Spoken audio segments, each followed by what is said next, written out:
Bismillahirrahmanirrahim. Assalamualaikum warahmatullahi wabarakatuh. Waalaikumsalam warahmatullahi wabarakatuh. Jadi sekilas saya berdiri di depan kalian tidak lain untuk memberikan kesimpulan daripada pemateri bahasan.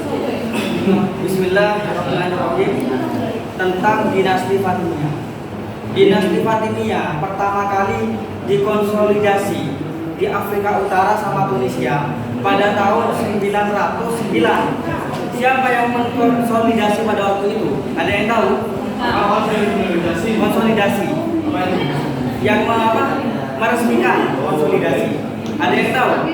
Siapa yang mengkonsolidasi? Jadi yang mengkonsolidasi pada waktu itu adalah Ubaidillah Al-Mahdi yang dibantu oleh rekannya yang bernama Abdullah Al-Asi'i. Jadi ada Ubaidillah Al-Mahdi, ada Abdullah Al-Asi'i. Kemudian setelah pendidikan lama berjalan, kemudian tercapailah pada masa puncak-puncaknya dinasti Fatimiyah. Pada masa dinasti Fatimiyah puncak, ada yang tahu tahun berapa? Dinasti Fatimiyah berada pada puncaknya pada tahun 967. 967 dinasti Fatimiyah mengalami masa-masa puncaknya, yang mana dipimpin oleh seorang khalifah yang cerdas juga pemberani yang bernama Al-Mu'izz Al-Aziz. Dan pada waktu itu juga Al-Mu'izz Al-Aziz ini mendirikan kota yang namanya Qahirah, yang sekarang dikenal dengan orang Indonesia dengan nama Kairo. Jadi Qahirah itu yang pertama kali memunculkan adalah Al-Aziz Al-Mu'izz ini. Kemudian setelah Qahirah atau ibu kota dibangun lagi sebuah tempat yang mana pada waktu itu sebelum dijadikan sebagai Universitas Al-Azhar, tempat itu dijadikan sebuah masjid, dan masjid itu dijadikan sebuah tempat pendidikan. Kemudian setelah Al-Aziz Al-Mu'izz wafat, maka melemahlah dinasti Fatimiyah pada zaman itu, yang mana pada waktu lemah-lemahnya dinasti Fatimiyah ada rongrongan oleh tentara salib. Ketika sudah masanya lemah, ada tentara yang menyerang pada waktu itu, sehingga hampir runtuhnya dinasti Fatimiyah. Kemudian Sultan Az-Zawhar meminta bantuan kepada Kesultanan Abbasiyah atau Kesultanan Jangki pada waktu itu yang bernama Sultan Nuruddin Al-Zamki.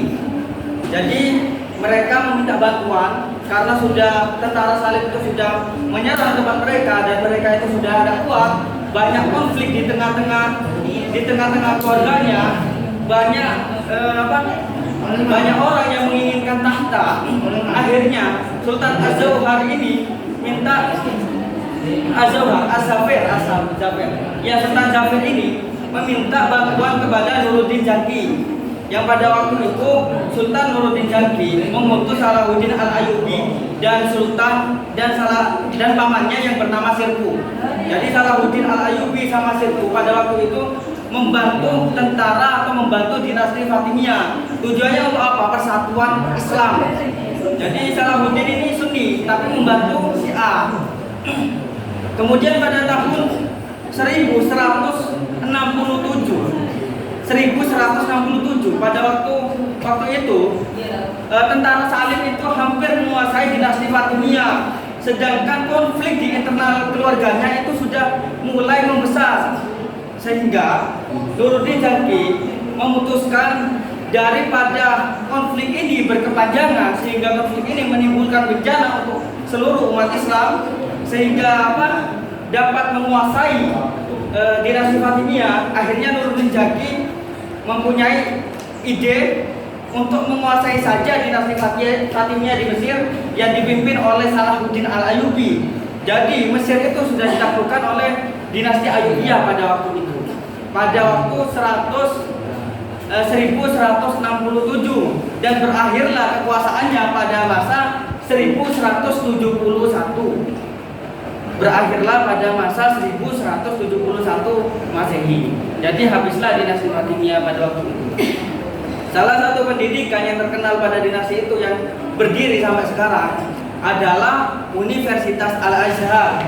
Serta kita mengetahui juga sejarah tentang Universitas Al-Azhar, yang mana sebelum menjadi sebuah universitas, Al-Azhar ini pertama kali menjadi sebuah monumental budaya, kemudian berkembang lagi menjadi sebuah masjid yang dikuasai oleh dinasti Fatimiyah pada masanya. Ketika beriringnya zaman dan dinasti Fatimiyah sudah takluk dan dikuasai oleh oleh Salahuddin Al-Ayyubi, akhirnya yang pertama kali mereka itu sudah terdapat doktrin Syiah dimasukin lagi oleh Salahuddin Al-Ayyubi. Maka dari itu mereka mulai timbul pemikiran Sunni kembali, mulai terbit lagi pemikiran Sunni pada masa itu, sehingga sekarang Al-Azhar itu menjadi sebuah universitas, dan Al-Azhar juga bermadhabkan dengan bermadhabkan ahlu sunnah wal jamaah, tidak lain tidak lepas dari pengaruhnya Sultan Salahuddin Al-Ayyubi. Jadi sekian dari saya, terima kasih. Wassalamualaikum warahmatullahi wabarakatuh.